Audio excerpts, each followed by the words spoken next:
In our recent trend of enraging one-third of the internet, we're back today to review the AMD Ryzen R7 1700 CPU. We delayed it by a few days so that we could really take in the positivity of some comments stemming from our first 1800X review. Now that we're back, in this 1700 review, we're primarily looking at the price to performance of the $330-ish AMD R7 1700 and comparing that in positioning with the company's marketing materials and with the competition, of course, which would be the 7700K at a similar price, though we have plenty of other CPUs in the stack. Before getting to that, this coverage is brought to you by Thermaltake, makers of the new Contact Silent 12 cooler that's priced at $25 and includes AM4 mounting support. The Contact Silent 12 offers budget performance with low noise and a low price. Link in the description below if you want to learn more about this cooler. The Ryzen R7 1700 CPU is an 8-core, 16-thread unit with the same CCX layout as the 1800X and the 1700X. It's really the same in most regards. The cache, the architecture, of course, is the same. So you're mostly looking at the same thing other than the frequency and the TDP. TDP is lower by about 30 watts. We're looking at 65 versus 95 on the two higher SKU chips. And then the price, $330 versus about $400 for the 1700X and about $500 for the 1800X. For the unfamiliar, you can read or watch our original reviews for a straight shooter recap of the architecture. The R7 1700 ships with a stock frequency of 3 GHz and boosts to 3.7 under the right conditions, mostly limited thread scenarios. The CPU we received did not include the Wraith cooler, though we just purchased our own 1700 and are awaiting its arrival so that we can independently test the cooling solution. On the topic of cooling, the 1700 requires a much less powerful solution than the 1800X, largely thanks to lower voltage and frequency on the 1700. TDP again is 65 watts for the 1700 with the 1800X and 1700X both at 95 watts, but with higher native frequencies. Memory support is the same on paper, just with the caveat that we had greater memory clocking limitations on the 1700 than the 1800X, even with the same platform. We were only able to hit 2666 MHz out of box, even using the same kit and motherboard as in the 1800X review. This indicates that there's some sort of memory controller limitation on the R7 1700 with our model, though we've spoken with other reviewers and board partners and found out that it seems to just vary depending on which CPU you have. And by that, I mean individual CPU, not SKU. In our later overclocking tests, we were able to jump back up to 2933 MHz without issue, further validating that this is likely a stability and bandwidth issue at the lower CPU frequencies. We're still testing on the Asus Crosshair motherboard, still with the latest stable EFI release, and that's version 5704 at time of shooting. We've begun testing on Gigabyte boards as well and have largely seen no difference in performance, but we'll publish those numbers in a separate content piece so that we can have some comparisons between boards and platforms. Again, so far between the two, not looking like a huge difference. If you're looking to learn more about the 1800X and our thoughts on it, links in the description below, and we also have a link to this review, the written version, in the description below. That will include the testing methodology for this if you're curious about what components were used for each of the CPUs on the bench.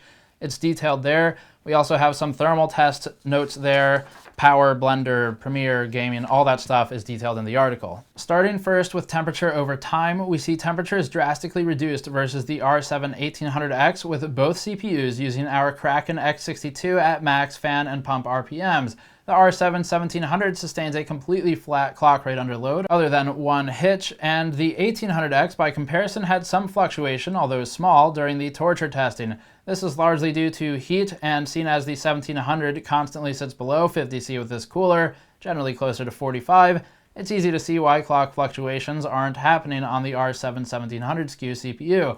It's far easier to keep this thing thermally controlled, and again, you can learn more about those thermal tests in the article. Looking now at total system power draw and voltage stats, we observed the R7 1700 operating at 133 watts peak draw for the complete system when under stock settings and with a Blender workload. And that's compared to 185 watts total system power draw of the R7 1800X. That said, note again that our 1800X did run 2933 MHz memory at all times during testing, whereas the current 1700 CPU that we have was limited to 2666 unless overclocked. The 1700 pushes a averaged core clock around 3200 MHz when left to auto in Blender with a V-core of 1.068 volts.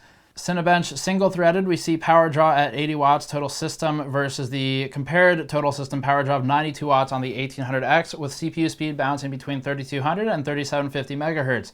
This is because, again, boost and XFR on the AMD CPUs only kick in when running limited thread workloads. It does not enable for workloads leveraging all threads like Blender.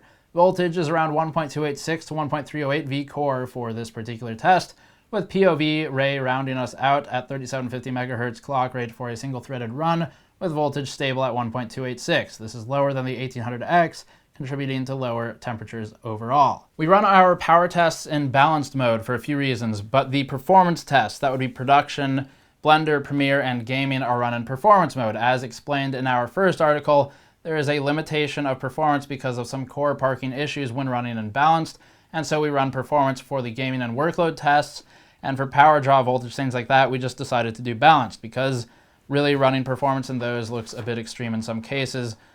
So we're kind of hoping that you can pick through the numbers and figure out how you're going to use the CPU. Generally, we would hope that you could use balanced mode for the most part because it does consume a lot less power. It lets your clock rate drop lower when idle, but there need to be some more updates before that's the best option, just because it does limit gaming by about 4% in our testing. Moving on to production, our Blender benchmark uses an in-house render scene that renders at 400 samples per pixel with a 4K resolution and 16:16 tile sizes for CPU benchmarking.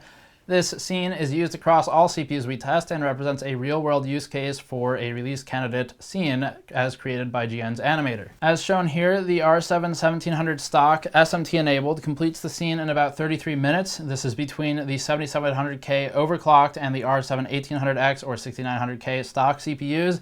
That's about where we'd expect the 1700 to fall given the 1800X's performance. But what's interesting is the overclocking aspect. Assuming you're willing to put in the 5 minutes to overclock and run a little higher temperature, the 1700 is able to complete the scene in the same time as the overclocked 1800X, as both land at around 3.9 to 4.0 gigahertz in our production tests. We were able to sustain a 4.0 gigahertz clock in gaming for the 1700, but production workloads stressed stability enough and forced us to drop to 3.9, which is where the 1800X overclocked. Again, if you're willing to overclock and aren't concerned about IT approval, the 1700 beats the stock 1800X and effectively ties the overclocked variant. Note that our OC on the 1700 bumps memory to 2933 since we can only support 2666 stable without any OC. This more or less invalidates the existence of the 1800X if you are okay with overclocking and if strictly considering it for CPU accelerated Blender tasks. Though a GPU will still get you further faster in most use cases, particularly the Blender benchmark we use. Just like we said in the 1800X review, AMD deserves praise for its production positioning versus Intel's same or double cost alternatives. Also, just like we said in the 1800X review, we'd recommend the 1800X over the 6900K for CPU targeted or software accelerated production. And again, that's nearly a direct quote from the last content piece. But now we would recommend the 1700 over the 1800X. It's an even better value for CPU accelerated production if you do any, but does need an overclock to kick it into gear. The overclock is trivial and the cooling requirement isn't all that high. Otherwise, for the most part, Blender and Premiere are happening on the GPU, though other workloads like compiles, should you work with them, would benefit from CPU acceleration. That said, most of our audience is going to be the gaming type, and if they do any production at all, it's probably YouTube content creation or streaming. So we're keeping those audiences primarily in mind when working on this content. Our Adobe Premiere benchmark is conducted by rendering our EVGA ICX review, representing a real-world workload filled with color corrections, warp stabilizes, transforms, things like that. In this benchmark, the 6900K leads when overclocked, with the 1800X leading the 6900K stock marginally. Again, both stock. Now, as stated last time, the marginal lead is made less marginal when considering the half-cost positioning. That said, if we look at the R7 1700, we're performing ahead of the 7700K by about 30 minutes, which is a considerable gain when looking at the near price equivalents, slightly favoring AMD. This is finally starting to look like the Ryzen processor that should have championed launch, despite initial shipment and branding of the 1800X. Overclocked, the 1700 again outperforms the 1800X or equals the overclocked 1800X with equal memory speeds. Given the $170 price reduction from the 1800X, we see no reason for our audience or mixed workload users to buy the 1800X. The 1700 is far and away a better deal. Now again, Premiere is CUDA accelerated, so you generally want to do those workloads on a GPU. That said, the price positioning is much stronger versus adjacent Intel competition and finally starts to build a case for Ryzen in our reviews. Users who do CPU accelerated workloads should of course check benchmarks for their relevant software, as we don't test all of it, but could generally postulate that the 1700 would outperform an i7 7700K stock in software accelerated tasks. But again, check reviews for the actual software you use. It doesn't all behave the same way with regard to multi-threading and frequency. We've got a few other synthetic workloads in the article like Cinebench, Firestrike, and TimeSpy. You can check that link below if you want those. Let's move on to games. This is where the 1800X fell short in our last review. It ultimately performed on par with the i5 CPUs, some from older generations than others depending on the game, and was priced about 2 times what an i5 is. So for pure gaming performance, it's a bad buy, and we say the same about the 6900K, by the way. Given the 1700's significantly lower price, the stack-up should be a lot more interesting. Now, of course, it's not going to outperform the 1800X when both are stock, but the price is still $170 lower, so the competition should be more comparable. Before getting to that, this is a slide from AMD's own marketing materials for the RX 480 and Polaris launch. As the slide suggests, 95% of PC gamers use 1080p or below. So for that reason, and for methodological reasons like actually finding these CPU limitations in gaming, we are primarily using 1080p for benchmarking. Now, we do have a few 1440p tests, just like we had for the 1800X, but you'll see that that basically makes all of the CPUs the same, including the 1700 and the 1800X.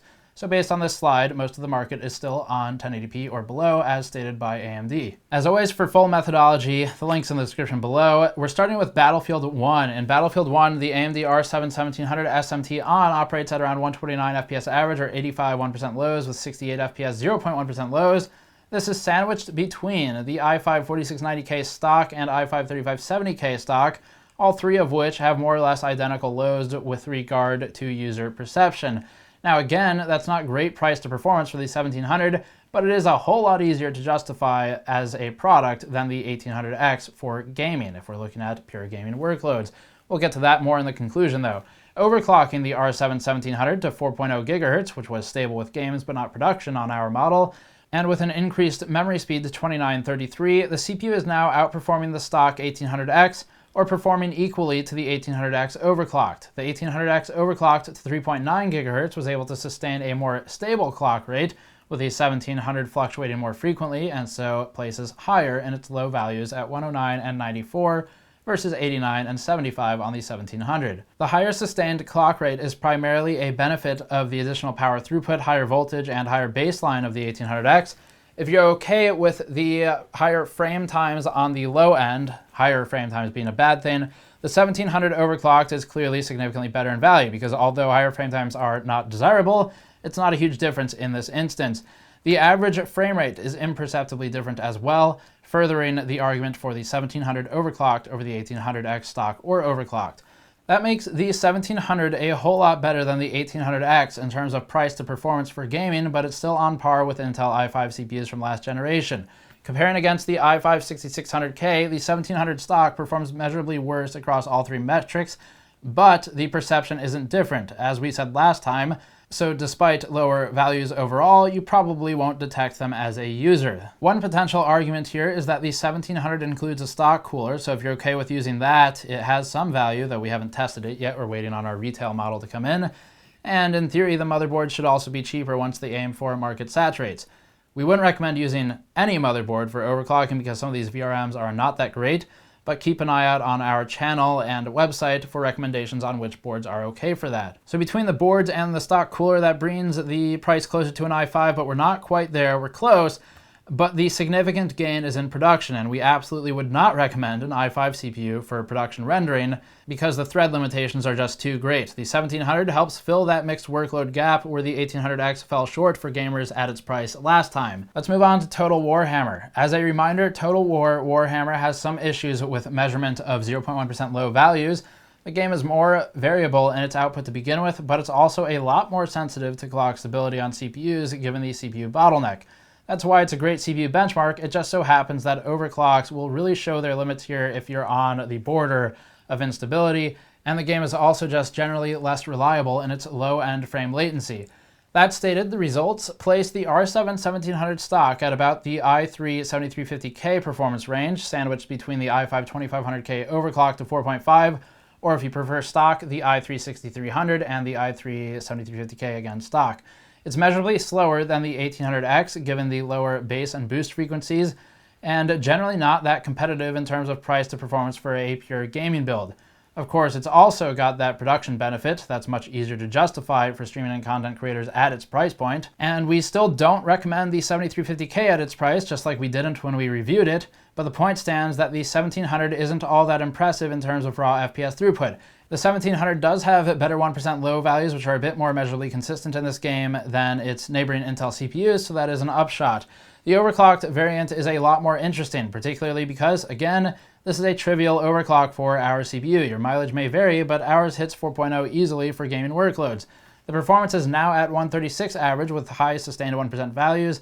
The CPU plants itself just under an overclocked 7350K at 5.0 GHz and outmatches the 1800X stock CPU, so we're around a 7350K overclocked and an 1800X, which is a reasonable improvement for the increase. The extra 100 MHz on the clock also helps overcome the overclocked 1800X, since ours was limited to 3.9 GHz.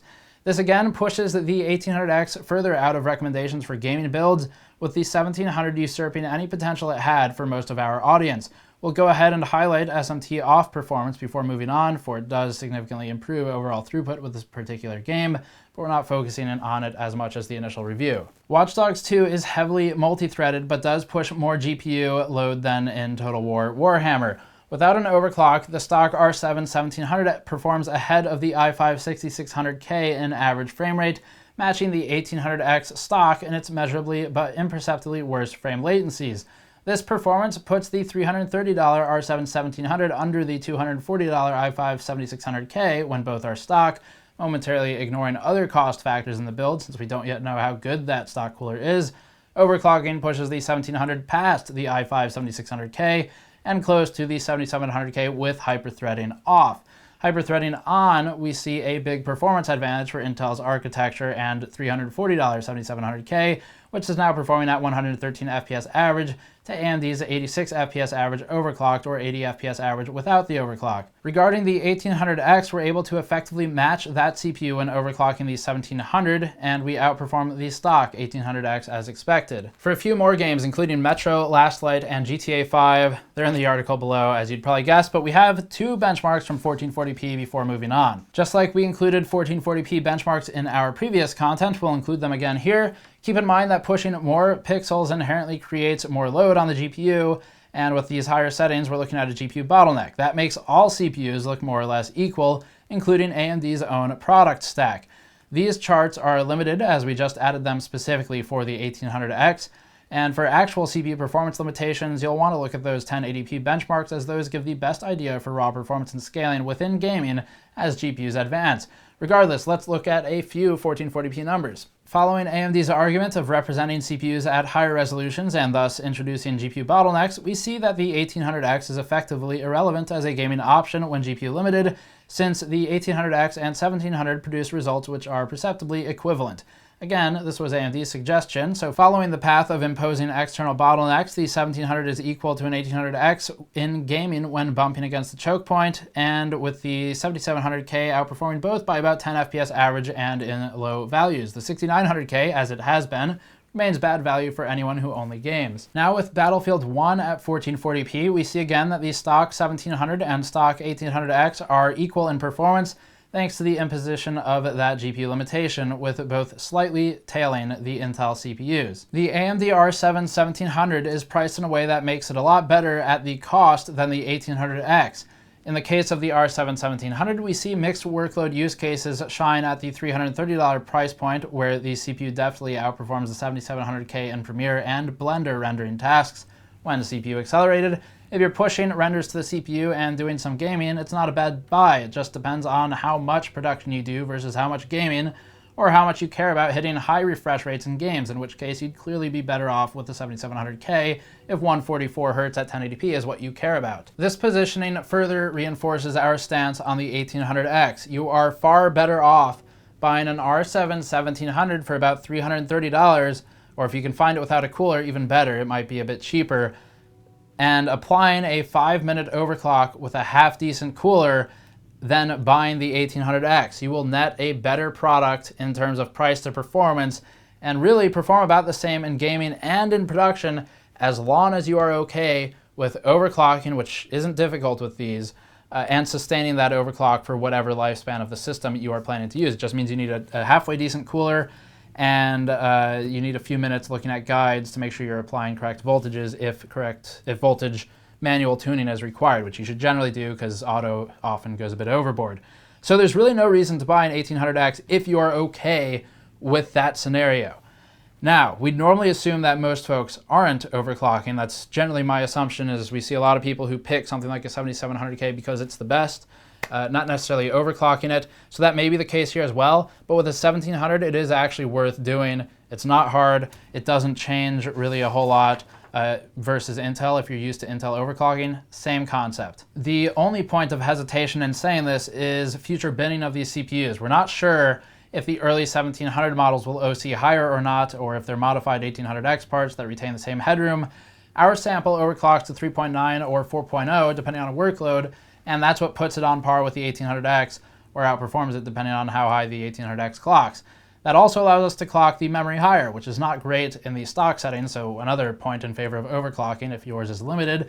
And we know some other folks, like Paul from Paul's Hardware and Bitwit, were able to achieve similar overclocks on their review sample R7 1700 CPUs. We're still waiting for our 1700 to come in, the purchased one from Amazon. And that one, of course, we'll try to overclock, see if it does the same. And it's still from the first round of production, so obviously keep that in mind. We'll also be able to look at the stock cooler at that point and see how good the cooler is, if it's actually worth using, or if you should purchase a standalone one anyway. In the past with the Wraith cooler, it was genuinely a good effort by AMD. We gave it a great review. So if it's the same thing here, it might be just fine. Of course, the aftermarket ones do tend to be a bit better in terms of price to performance, but if you're trying to save 30 bucks now, they have not been bad in the past. We'll see how this one is, because the Ryzen series is of course new, so wait for that. So again, we strongly advise against the 1800X as a CPU for a gaming machine. Being Gamers Nexus, that is what we focus on. If you're doing zero production, you're not doing any content creation or anything like that, then you're really still better off in terms of price to performance for gaming with an i5 or an i7 CPU, particularly at high refresh rates with 1080p. That said, for people who are combining content creation like we do with gaming or maybe considering streaming, the R7 1700 is actually a viable chip, and far more so than the 1800X, given the price and the overclocking potential to equalize the two. And then in terms of 1440p performance, the two chips are the same. Assuming you have something like a GTX 1080 and you're bottlenecked, it looks the same. Now, of course, they're not actually the same because we have a GPU bottleneck, so when higher end cards come out, that may change, but that's what it looks like now, and that's also why we favor 1080p benchmarking. We still have to look at the 1700X, but from early results, it looks like the R7 1700 is the hero of AMD's lineup. This looks a whole lot better price to performance for our audience, even other audiences considering overclock potential if you can overclock. Not all use cases allow it. It's far better than the 1800X in that regard. So it's easier to argue this CPU. Just know that you're still going to be limited in terms of total frame rate throughput in games versus comparably priced Intel CPUs. So if you're okay with that trade-off, it's really not bad. We can actually stand behind the R7 1700 under the correct usage conditions, and those are going to be mixed workload conditions, where you do some production that is CPU accelerated, maybe streaming, in addition to gaming. If you're just gaming, it's still going to be a cheaper CPU or an equivalently priced i7 as your better bet in terms of raw frame throughput. But in those mixed workloads, the 1700 really does thrash the i5 and even does a pretty good job beating the i7, though isn't as thorough thrashing in production workloads that are CPU accelerated. So that's all we have to say for this one. Thank you for watching. Subscribe as always. I'll see you all next time.